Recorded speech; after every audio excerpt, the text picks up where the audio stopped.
on camera again today. All right, it's all good. So, Brandy, how you doing? Welcome back. What's happening? Nothing really.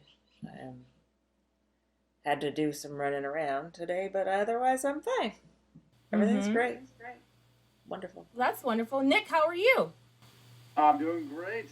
Thanks for having me here. I'm really excited. Thanks, Brandy. Thanks, Sonny. Nice to meet you both. Nice to meet you as well. You as well. Hey guys, we have a guest today. We have a guest who is joining us for this lovely episode. We have author and financial individual Nick, and it's Girard, right? Yes, yeah, you got it. Nick Girard, and he's going to be joining us today. We're going to ask him some questions. He's going to tell us about his book in the beginning. None of you guys asked, but I'm good. Thanks for checking in on me. How are you, Sonny? I'm very happy that the weekend is coming very soon. For real. I've been ripping and running all week with doctor's appointments and school board crap and kid stuff, so I'm ready for like a real vacation. So we're gonna start our vacation off with talking to Nick. So Nick, thank you for joining us. Thank you. Tell us a little bit about yourself. Sure. So I live here in the suburbs of Delaware, basically the suburbs of Philadelphia, and work in the financial space. So I've self-published this book through Amazon in April 2019. And really, I've been trying to get involved with people like yourselves, with podcasts, and just talking about it. And it's a pretty bold and intense story, to say the least. And so it's a great conversation topic. You know, you can go a lot of different ways with this. And that's kind of who I am and what I do. And I'm really excited to do these times like this. This is great. You know, I'm really happy to be with you too. Well, I'm glad you're here. You sent us some advanced copies of your book, so we do appreciate that. And so you say it's a controversial book. I'll let you talk about the book. So why don't you give us your elevator pitch on your book? Sure. Give us an elevator pitch. Sure. So this book changes the story of creation. Creates a new, bold, and controversial story. It reverses the roles of the afterlife in order to challenge God and traditional thinking. So in this book, God is evil, the devil is good, and they're fighting for control of the afterlife, using humans as pawns to change the future of existence. And instead of God creating the earth, the devil creates the earth, and creates the earth as this beautiful gift for God.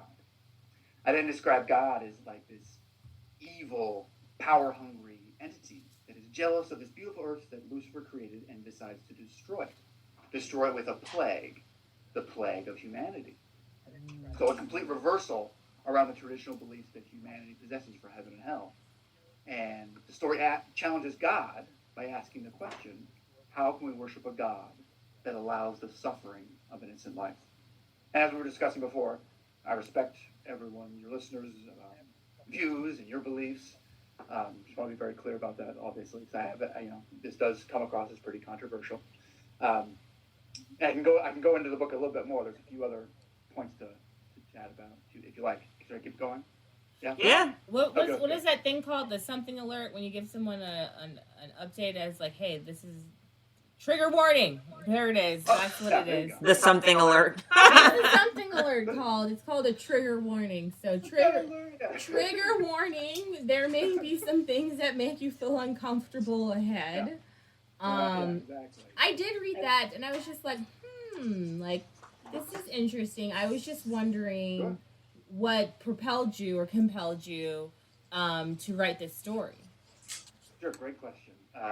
So when I was talking before about how, I have a job of necessity. So I literally I do what I don't want to do. And when you're sitting at work, we all do that. We pay the bills, we do something else. It's the way life goes. So when you're sitting at work, and this is when I lived in New York City, you're sitting at work, I'm doing this financial sales job that I cannot stand. And I have no choice. I'm burdened with student loan debt, and I'm just plugging along doing this job. And you're at work, there's a TV on in the background, and it's one story after the next of these awful situations that happen around the globe. They're happening today. We all know every single thing that happens in the U.S. and all across the world. It's terrible. And you feel helpless. And it makes you feel depressed and you feel hopeless and helpless.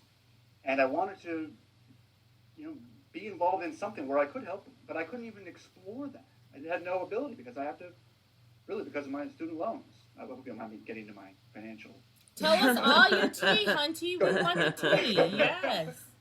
I'm pretty open, but that's what started. Is that I saw how society was, and I'm very tied to human equality. It's very obvious that human equality does not exist. There's good humans believe in equality, and bad humans do not. And that was my biggest problem with planet Earth. And I wanted to create a story to unify humanity around a shared vision of life, a vision of life of us living together in peace. And there will never be world peace as long as, this is a very bold thing for me to say, there will never be world peace as long as religion exists. All of our different religions across the globe is what separates us, divides us, we can't agree on. And a lot of the large religions that we're all aware of don't believe in equality. And I'm a big person that believes in the female lead. That's a big part of my life. And my wife and I a lot of times fantasize about it like a different world of every male leader on the planet stepping down and being replaced with a council of females. I just envision a different planet of how the world is operated. And I want humanity to not support religions that don't support equality. And that's how I got the idea for this book, was to get humanity on the same page for once and say, look, why are we worshiping these gods that allow innocent life to suffer? Any entity that allows the suffering of innocent life shouldn't be worshipped. They should be challenged. Why are you doing this to us? And if we can get society to agree on that point, world peace can eventually be achieved. Now, can that happen in a year? No. This is centuries. This is something that is going to take quite a long time. But that's what spawned this idea. And I would be so, and hopefully if I'm rambling, just let me know. I get a little excited sometimes when I talk. But I wrote most of this book, like a lot of it, in my first draft, like in transit, like riding the subway home from work. I would be just so upset about my place in society, my inability to not help people in need because of my financial situation, because I'm tied to money, and so upset with the lack of human equality. It was driving me crazy. And so that's how I came up with this book. Yeah. In a nutshell, that's. And so, there's a lot to unpack there. I'm sure. There is a lot to unpack. So, what I gathered when what I read, I don't feel like it was specifically about human equality. Reading it, it was hey, then they created all these different religions so humanity can argue. And I was thinking that that is a huge point of contentiousness in conversation. You just don't talk religion, right? Because Sure. People are very emotional about their beliefs, just like politics, right? Don't talk about politics. Heaven forbid. But and also with the money thing, it's so sad how we are very tied to money. I have to make money. I have to pay these bills. My credit has to remain good. And it's a rat race, right? I agree completely. And that's what I can't stand is that exactly, you put it very well just now, that rat race is just, it crushes you. And in the book I have that, that God is the one that invents money, power, greed, and war, and gives that to humans as tools for them to use to destroy the world. Mm. So a wholly different take on why those items exist. And the whole point of the book is to explain why the cruel nature of our past and present society exists. That it's not that we've been embedded with these ideas because of these different religions. We agree. I don't want to. I know what I'm saying about very controversial, so I'm going to be very. I will title this the controversial episode. Look, I'm are you going to start a cult? Tell us us now, Nick. You tell us right now. Nothing strange, nothing like that. I'm on that. But good question. You can never, you can really never trust. You can really I was just trust anyone until you really know them. had this vision in my head, like I went off on a tangent. I was like, so people are gonna read this, and then they're gonna form a group, and then that group is gonna become a religion, and then they're gonna start a cult, and then it's gonna be another. Typically, that's what you see. Typically, yeah, some person, usually a man, who's leading some group and getting all their money and doing terrible things, and that's a typical thing that happens, And what I like to think of too is, you hear about these cults, and how different are they from religions? They're very similar. And the oldest pyramid scheme in the world is religion. It's very true. No, you're very 100 on there. Like it's a fine line between religion and a cult. Like let's talk about it. Scientology, here we go. Like, oh, it's a religion. No. Agreed. Yeah, and it's all about money too. Like take away. Let's say you've got a large church, those mega churches you all know of, Mm-hmm. Take away the money. Okay. And let's see what these leaders do if they still stick around. They're going into the financial industry like you. Yeah, exactly. I'm kidding. No. But you're right. Right. That's in when the country was founded, and they started churches. That's where they like, hey, here's a church. Be a part of my church. You have a home. Yeah. Give me some of your money. And I mean, and it's been like that since the beginning of time. There's a religion. What do? They multiply and make more, and everyone learns about the religion. They have more followers, and they make more money, and they try to infiltrate their religion to different cultures and societies that have never had it before. Oh, and then they believe in it, and it's this repetitive process of humanity that just needs to break. There needs to be a big change, and it's all centered around religion. A lot of the morals and values religions have, and not all. There's always exceptions. I'm not trying to offend. There's a lot of good people that are religious. They do believe in equality. A lot of it is founded on, a very male-dominated society, and I think, God is always perceived as a man. Jesus is always perceived as a man, and I think that trickles down to our household. Is that men deserving more respect than women, and which is not right. That is not equal, and I think that religion is that's a lot of what it is based on, and so that is really what this book is trying to do: is convince people to abolish religion and challenge a God that allows this suffering to exist. I like that argument because it's like Superman. We all know who Superman is, and Superman helps any innocent life that is suffering. And if an entity has that ability, then that entity should do that. So why isn't God doing that? Why is God allowing these awful things we see every single day and all over the world that we have seen since the beginning of time?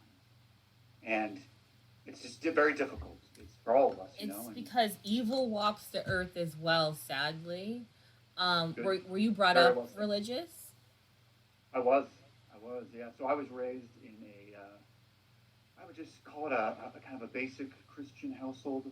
I was raised Christian, and my parents were, we went to church every Sunday, but it wasn't like a very, we went to church, their parents went to church, it was just what we did. We prayed before every meal, but it wasn't, and that was pretty much the extent of it. And I think some people would say that that's a pretty heavy religious family. I think people would say that, and that's fine. But yeah, I was, and I grew out of that pretty much. I'd say as a youth, I was never really tied to it. I just couldn't buy into it.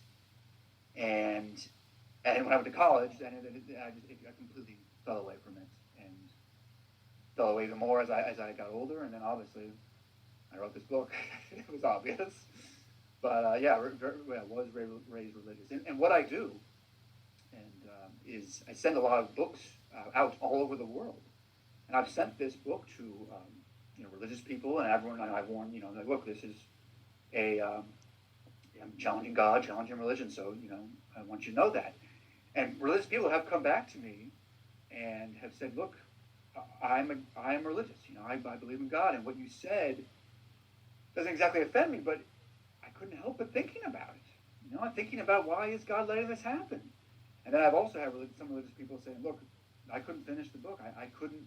It goes against my beliefs. I couldn't read it all. So it does elicit a lot of very strong, which I expected.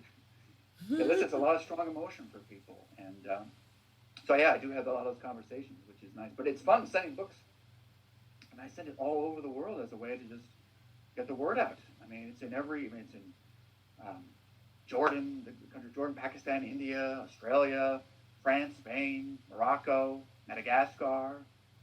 I send, and mostly females. Like the reading world is, I think, dominated by, it's dominated by females for sure. which is actually great. Like the world of Bookstagram and Instagram. Mm-hmm. It's really nice. It's like it's all females, and it's a great society. There's nothing weird, you had men in the mix a lot of times, and it's a lot of time, There's more bad. Most men are reading about how to get money and power. We're on the same page, Brandy. I'm not with you. Like that's why I've taken the road in this book is as God handing power to men, and that's how it's always been. And men are always in these places of power, and that's not how society should be. I think it should be the reverse. I think it should be the female lead, and that's really what I'm about. Yeah. Sorry to go off on another tangent there. I hope I'm not getting ahead of your questions or anything. I just get excited a little. No, you haven't thrown off our groove. It's okay. Okay. So would you consider yourself a feminist then? I would say so, for sure. Yeah. Oh yeah.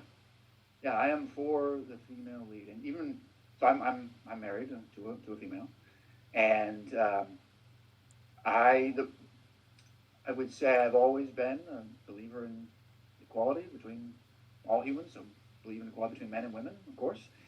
But even when I got married, I'd say I felt the need to take my wife's lead more. And the more I did, the more I became an individual that believed in being more empathetic and more in tune to wanting a world of peace and harmony. And I think once you as a man, the more I think you give into, maybe not give in is the right word, the more you just want to understand that the world should be a different place and should be more centered around the female lead, the better man you will become. And I think empathy is the biggest thing around that, And I want to understand how someone feels, not just sympathize, not just say, oh, I feel bad for you, but put myself in your shoes. This is how you feel. Well, now I want to feel like that, so I understand you. And that really is an involvement I think that a lot of men need to do that don't. Mm-hmm. And I think that more men that take the female lead will go down that path of just being more empathetic. I think that's the key to human involvement, is doing just that, being more empathetic. Mm-hmm. Yeah, definitely on the path of the feminist for sure. Have you two ever seen the movie PCU? It's an older movie with Jeremy Piven and David Spade. Anyway, it's from like the 90s, but they had like a group. It was like on a college campus, and they had a group of females, and there was feminists and womanists. And womanists were great. They were like this militant group of women that like protected other women from men. Like you couldn't speak to them. It was just, my wife and I joke about things like that a lot. It's just like, protective groups for women. It's very difficult out there, and there's a lot of awful stories about that. And especially your last episode, I liked. I wrote the notes here. Was it the Ian Diaz? Oh, Ian Diaz, yeah. Ian Diaz, Rotten Hell, Love Michelle.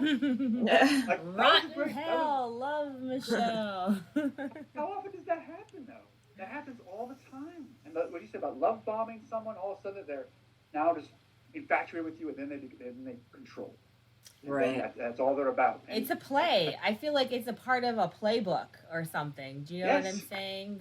Shower her with affection, overload her, and then you'll have whatever you want. Like, it's like, so narcissists common. and abusers, they're the ones who do these things. It happens all the time. And like you said, I mean, yeah, men are trash. Bad men are trash. It's been a repetitive process since the beginning of time. You know, it's something that needs to change. Right. I mean, like, not all men are trash. And I agree. I hope that's not our message. But there are a lot of trash human beings out there in general. A majority of them happen to be men. And, you know, right. there is a great percentage which is women as well. They are trash. Like, so last night I was at a meeting and it was regarding sextortion and trafficking of children, you know, Okay. and it's happening on social media. And the majority of the people on social media that are trafficking people, tricking them, getting them to like send them photos and meet up and kidnap them are men. Like, you know, there's just like millions of pedophiles on the computer that are trying to get our kids and harm them. All men. Sadly, though, with trafficking, like in like real life and getting people and tricking them, there are some women out there as well that are doing this because it's all about the money. They don't see you as a human being; they see you as a means of making money for them. Nice. And it is so scary out there. We really have to be on top of these kids and let them know that these people on the internet are not your friends. These people on your followers, they care not for you. They, you know, may obsess about you and then want to stalk you and burn down your family's house and drive you somewhere or get you to sneak out of your house and do all kinds of things. Like this lady that was telling all these stories, she was talking about a lot of stories that have been on the news like the past year of girls going missing, ending up dead, their families being harmed as well. And it is so scary. It's like the Wild West on social media. It is. And for a parent, like, I mean, I think you said you were both parents, is that? Yeah. Mm-hmm. Yeah, I mean, my wife and I, we don't have any kids. And I mean, I put myself in a parent's shoes. We think about it quite a lot. All our friends have kids, you know, and so you think about, we all talk about all these, what you just mentioned, like, if you're a parent, like what you go through in this day and age. I mean, it's scary. It's always been, I mean, it's terrible. It's just, I can't imagine, like, the conversation you have to have with your kids, like you just said, like, warning them, like, oh, yeah, this is how humans are. I know that we are good, but yeah, a lot of people aren't. It's like, my approach is, like, people are trash. Like, don't take pictures of yourself. Don't send them to people. Like, do not do these things. And, you know, I'm sure, like, she's not, like, met in real life, but, like, having, like, random conversations with randos. I'm like, this person's strange. Like, just, let's just not, you're not sharing our address, are you? Like, and so it is crazy. It's a sad state of affairs. It really is. It really is. Yeah. Everybody's on edge. But I totally digress. I'm really sorry. I don't even know how I got here. No. So. I like talking about that. It's all good. It kind of spurs these kind of topics. You know, how we want the world to be a different place. Yeah. It's tough right now. 2023. Goodness gracious. It's getting worse. It's getting worse. The world is literally going to explode because people are stupid and doing bad things. You're right. Like, I think it does. It just gets worse. Yeah. You know, like, and especially with politics, and it's just like, it's a mess. And there's like, that's what's really motivated me too. Is like, how can people think this way? How can people root for bad people? Like that, it's obvious. Yeah. You know? And yeah. So people get, and I talk about that in the book. It's like it's the mob mentality. It's how people just. There's one leader who happens to be usually a man who's somewhat charismatic and sells the ideas that he has to them. It's something that they kind of cling to, and all of a sudden they're all on board, and all of a sudden more of them are on board. It's just people that don't have. It's like they don't have the ability to think for themselves or like come up with a. Go ahead. This doesn't say it's a lot of people with. I won't say low IQs, but people who don't have the ability to think critically. Or refuse to think critically. Yes, just diagnose the situation. Don't just believe one thing, one piece of news. Do some due diligence. Cross-reference the sources. Just take a look around. There's more than one website out there for the internet. Like Exactly. getting your news from this station. That's it. Like just Yeah. be involved. And a lot of people don't do that. It's very easy to be part of the mob and easy like, oh yeah, we're all together and doing this. Yeah, we feel great. And you're like, grab your torch and pitchfork. And like we've got the knowledge of, like, we've got all the knowledge in our hands on our phone. Like do a couple of searches, like read a few things, and gather your own idea or perspective. And sadly, our culture is lazy. Human beings are lazy. They just want to take the information and take it at face value and not actually think about, why is someone bringing this information to you? Is it accurate information? And like, what are you trying to get at? I say question everything. You have to question everything now. How can you not? Yeah. It's like, remember the movie Beauty and the Beast? Yes. The Disney? Remember when Gaston is like getting all the followers literally with the torches and pitchforks? He's like, wow, we must kill the beast. And like, that's exactly what's going on right now and has been for Donald time. Like, it's just another Gaston that's up and leading everyone to the charge. And no one's like, yeah, let's just kill the beast. Yeah, let's just, that's right, yeah. It sounds good. Like he got him worked up. He'll steal your kids out of their bed and yeah. He created a fear that didn't exist in them before. Yeah. It's exactly what politicians do today, as we all. I mean, it's the same. It's exactly the model they're all using. It's like this pathetic model, and it continues. Mm-hmm. I just don't understand how anyone can succumb to that kind of person, an idea. It's awful. Everybody doesn't think the same way we think, and I have to accept that everybody is not on your same level of like understanding, comprehension, and it seems like you've traveled, right? You're in Delaware now.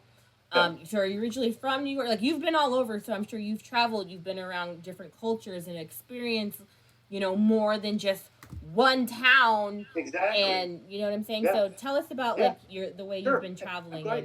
I'm glad you said that. So I was raised about an hour north of Seattle, Washington, a very small cow town called Marysville, Washington. From there, I went to college near Pittsburgh, and from there settled in the Philadelphia suburbs. From there, moved to San Diego. I was there for about 2 years. Then to New York City. My wife's from D.C. area, so I spent a lot of time around the D.C. area. Then we moved to Florida. We were in Florida about 4 years ago. We lived in Boca Raton for about a year. Then Miami for about a year. And then we've only been in Delaware for about 2 years now. But what's interesting about and so we move around way too much. That's another story. So basically we don't really know where we belong, so we're trying to find our way. But anyway, but when you live in all these different areas, what you find is that a lot of people who haven't really gone anywhere or seen different, have always been in one place, and not all people, but a lot of people, that their views remain unchanged. They've only seen the same people their entire lives, and haven't opened up to any other people, don't understand that there's different cultures, different beliefs, different holidays. And so they think what they think is right. I was raised going to this church, and we do these holidays, we have these ideas, and that's it. If you believe something else and you look different than I do, then you're wrong. And that view is still running rampant all around the United States. And that's moving around is terrible because it's so expensive and other things. But the good thing that you do learn is that like you really learn about different societies. And living in New York City is a great society. Everyone there it's a true melting pot. From like you walk down the street and you'll hear 10 languages and not one of them is English. And everyone is just from everywhere around the entire world, working together, living in a pretty close-knit community, and it's just accepting like whatever you believe in. I may have never heard of what you believe in. Tell me about it. If you want to tell me about it, please. I'd like to learn about it. Why wouldn't I? and a lot of people have that mindset all over the country, but I'm just saying there's more population people there, that a concentrated population that believes that.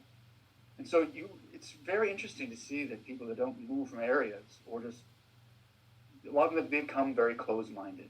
Mm-hmm. It's such a very strange, very, very, very strange thing that humanity is guilty of all over the world. But it happens, and people just get scared of other people, and they look differently or believe in something else. It's immediately met with confrontation instead of acceptance, which obviously is wrong. Right, exactly. It's like, what? Yeah. Like sometimes people don't like ranch on their French fries. It's actually delicious. Like, what is the problem? Try it out. I know. Instead of like, oh, it's disgusting. Like, disgusting. I like ketchup on my hot dog, and people used to give me a hard time for that. And I was like, who cares? Maybe you try it too. If you like, oh, I only like relish on my hot dog. Oh, well, you know what? Maybe I'll try that too, just to try it. But good for you. You know, to each his own. Who cares? Like, why did be accepting? Just want to learn about someone's different, what they think is what is different than what you have done. It's actually pretty helpful for your life. Like, you can learn things about a different culture, how a holiday they have, and a custom, and you may like that custom and kind of make a version of that in your own life. My wife and I have kind of done numerous things like this throughout our life, and it's great. You know, makes you into a well-rounded human, and evolved, which is good. You know, that's what we all want. I agree. You have to experience other things, and maybe take some things into. Oh, I like doing this. Whatever it does. It definitely does make you a well-rounded person. Agreed. When you wrote your book, who were you thinking would gravitate towards your book, or were you trying to reach a certain demographic? Well, good question. So, it was really anyone. I didn't have a particular demographic at all. You know, I wanted as many people to read it as possible. That's my only goal. Is for as many people to read it as possible, so that more people have this vision and could possibly talk to others about it. In order for us to be on the same page, I want a unified society, and I want to reach as many people as possible for that message. And that's why I send it all around the world. So I meet people through Instagram, just as we met, and I'll hey, you interested in a free book? And I'm always very clear. It's like, look, you don't have to review it. You don't have to talk to me about it ever. It's just a gift. If you ever want to talk to me about it, fine. But it is yours to do it as you please. And no particular demographic. But the most people that have read it are female, hands down. But just because I think most, as we said before, the reading world is dominated by females for sure. So it's mostly been read by females. But all different age ranges for sure. Okay. Yeah. And so is this a one and done, or are you planning another book, or have you written any other? So I want to write another book, and the challenging part about writing is that in order to produce a good, and I don't even think I'm being arrogant. I do have a good story here. It is a good story. But the only reason to produce good work is to have pure, uninterrupted focus. And so when I was working, like I would write in transit, and that would usually kind of be a mess. So I have to fix it on the weekend. So I could really, when I was working full time, which I'm doing now, would be limited to the weekends. Like Saturday and Sunday would be my days, and I literally couldn't do anything else. Like I would spend like 8 hours only working on the book for Saturday and Sunday, and I did this for like 5 years. And I mean, I couldn't do it every weekend. I'd have other plans to do sometimes. So when I got to the part where I could edit the most, when I went through most of my drafts to really fine tuning, was when I was unemployed for like 6 months, which was a brutal time because obviously, I mean, I don't have any money, and my wife and I were like, this is when we moved to Florida. I moved to Florida for a job in the financial world. A friend of mine from New York City. It was a bad idea. I jumped into it we wanted to get out of our life in Philadelphia. And I started working this job, and I lasted there for like a month and a half and quit. And we had a very small amount of savings. So we were able to get by for 6 months, barely. But during those 6 months, my wife was finishing up her master's degree, still in Philadelphia. She was at her parents' house. I was in Florida with no job. I was living in this tiny apartment in Boca Raton, Florida. And I used the time to write. And I would write for I would just do it for 12 hours a day. I would get up and my only job was writing. And it was like the most pure focus I've ever had. And it was beautiful because then, you have nothing else interrupting you. Your job, if it's terrible, it's taking up all of your time. And boom, I would just went through I think 13 drafts just during that 6 months. I would just go through, I would read the book again and again and again. And just keep making changes and changes and changes. And finally I got to the final draft. And but that was only because I wasn't working. I can't do that again. That's a long-winded answer to your question. I can't write until I can't write another book. I have a follow-up to this book I want to write. Okay. It's more of really going against the path of man, more really on the female lead path. That's what my next book I want to do, but I can't do it until I get this off the ground, which means I have to sell a lot of books and can't work, which, I work, just like you too. I heard you both on your podcast. You guys work a lot hard. You're hard workers. You're always doing a lot of different projects, and I can't write until. Do you have a plan? So Well, you said you got to sell a lot of books. You want to write another book. So do you have a plan to execute that? Hey, I want to sell X amount of books. Then I'll be able to dedicate this time so I could start working on my next. Yeah, that's a hard and good question. So, to sell enough books to quit my job, I'd have to sell. I had to sell 100,000 books, at least, and I don't sell that many books. It's in a very, when you're self-published, basically, no one knows who Nick Girard is. No, it's fine. It's just how it is. And in order you have to be known to get your book published. A literary agent will not take the time of day to speak to you to get your book published by a big publisher until people know who you are. Mm-hmm. And I'm in that stage of just trying to build a following on social media. I do a lot of very goofy, ridiculous, embarrassing things that are I guess kind-hearted shenanigans, you could describe it. But that's how that's all I know. That's what I do. But the plan that I don't have much of a plan. If I sold 1,000 books tonight, and I saw that tomorrow, it would make me think of okay, something's up. There's something happening all of a sudden. Do I need? I tell my wife, look, do we pay attention to this right now? And I don't know what we would do, but that would be a sign that something is working. Right. But that hasn't happened. There's always that day. It's definitely coming. We have to go ahead and put it out there and speak it into existence. Exactly. Where can people find your book? Is it just on Amazon? Tell us how we find your book.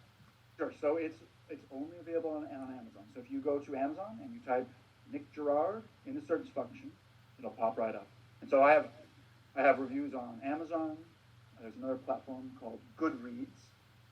Same search function there, and Instagram. Those are 3 platforms where I exist. And so a lot of the reviews, they all share a very similar theme. And the reviews are diverse all around the globe, all different age range, mostly female. But they all share the same theme of it's a very revolutionary, original piece that is thought-provoking and thrilling and entertaining. It's a true adventure that lives in the pages of this book. There is nothing else out there like this. No one is challenging God like I am. There's a very controversial book a while ago, Salman Rushdie, the Satanic Verses. He wrote a book a while ago.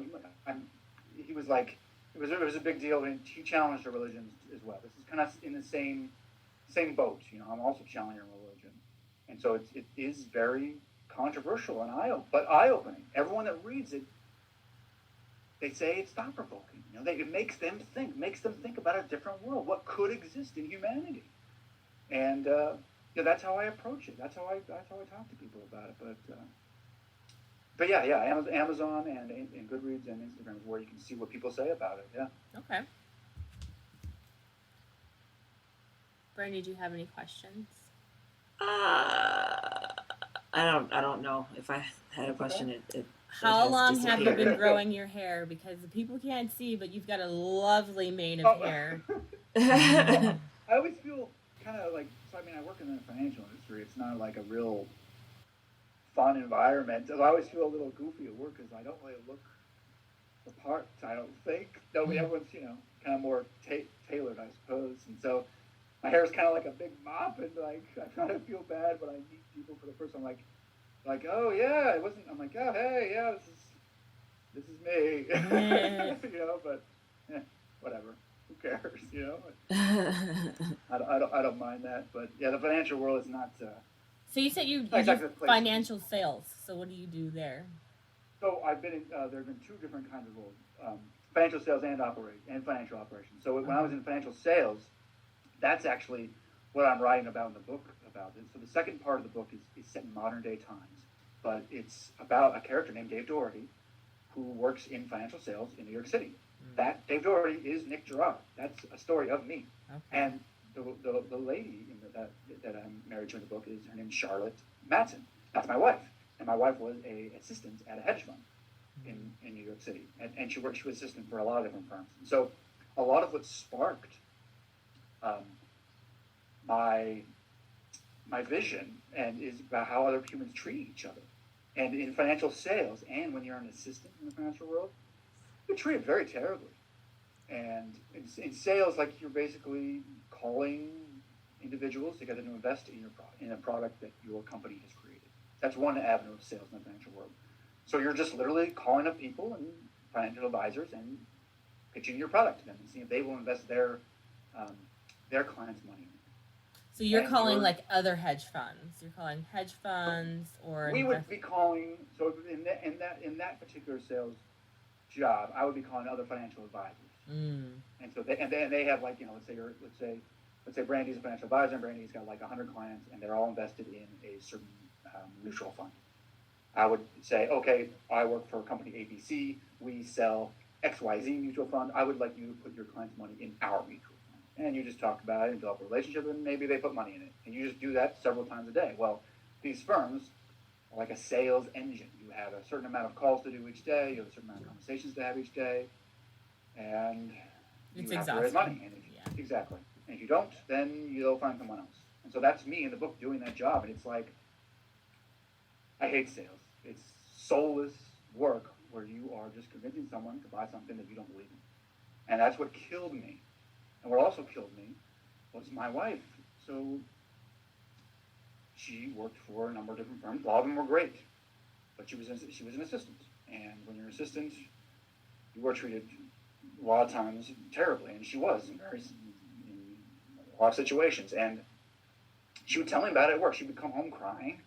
I would say my wife is a strong lady, and she's business is business, but sometimes it can be brutal, and she'd come home in tears sometimes, and sorry, I get emotional sometimes, but I couldn't stand the fact that a man was treating my wife in this manner, and being great, and speaking to her so inappropriately, and not as an equal. And I had a really hard time with that. And so that's why I wrote about it. And basically what I would do to these men if I didn't care about the rules of society. So that's kind of that part when like you're like avenging your wife, like when she was attacked and everyone that treated her badly. Got it. Exactly. Like I'm avenging her. That's a very traumatic. The violence didn't happen to my wife. To be very clear. But I invented that story as what I would do to someone if that happened, and what I wanted to do to the bosses that treated her terribly. Like the movie, remember A Time to Kill with Samuel L. Jackson? Oh my God, that movie! Yeah. So it's an intense movie, and about a revenge-filled father, obviously, that takes vengeance upon these white supremacists that attack his daughter, and that was a big motivator. That story was inspired me quite a lot. With the rules of society, if someone did something terrible and like, what would you do? Like, and that's how I felt when I wrote this. Is like, I wouldn't care. Like, that's me in the book, killing these men that ultimately brought my wife to her death because they attacked her. And yeah, that's I mean, I'm not a violent person at all. that inspired me. It's like, what would you do? You're loving, like, my entire world would come crashing down, and I wouldn't think about the rules and laws of society. I wouldn't care about money or anything else in the entire world. And yeah, so that's a big part of this book, is like my hatred for how society is, and me and my wife living it, not accepting how that life and how people treat other people. Yeah, it's like I said, it was a lot of passion goes into this book. It's what I believe in and how I want the world to be. And I think anyone that reads it says exactly that. Like, yeah, I can feel the passion in there. I can feel what you're trying to get across, and how it makes you question how you would act in that same situation. Yeah, that's what I always have these long-winded answers to your questions. I'm sorry. No, that was a great answer. No, that was a great answer because, I saw that part, and then when you did mention that, hey, this is like you and your wife are like kind of these characters, and then it's like, hey, you took like the emotions or the feelings that you were feeling and you put it in your book. So people should definitely read it, obviously. Yeah. Obviously. Awesome. This is great. I thought that, like, that's why I was so happy with being able to join the two of you, because I like what you guys say in your podcast. Like, you guys are for the people. I feel like you're like, we are here for the people, to educate the people, and just because honestly, because people like are in so many bubbles. Like, people just live in their little bubble. People are still getting scammed on a daily basis. We are here to share. To share you both do a great job of that. It's like, I like listening to you talk about, like, look at this, another scumbag who got rich harming innocent people, or innocent women, innocent people, scam them out of money because they're in a bubble. And when you have a group like the two of you, like, bringing it to the light, having open conversations about it, it's healthy. I like it. You both do a good job of it. It's refreshing to hear. Thank people you. Like yourself. No, you're welcome. Oh, it's well deserved. Well deserved credit. That sounded like a live review, you guys. Did you hear what he said? Tune into Book of Lies. Like, you need to. It's great. You do groundbreaking work. Well, thank you. You're so sweet. You're welcome. So, do you have a website? I know you said you were on Amazon, you're on Instagram, and Goodreads. So, how else can people find you? Sure. So, I do have a website. It's called IamForWorldPeace.com. That's easy to remember. Worldpeace.com. Yeah, there's really. Is it for the number 4 or for FOR? Good question. All words. Okay. Good question.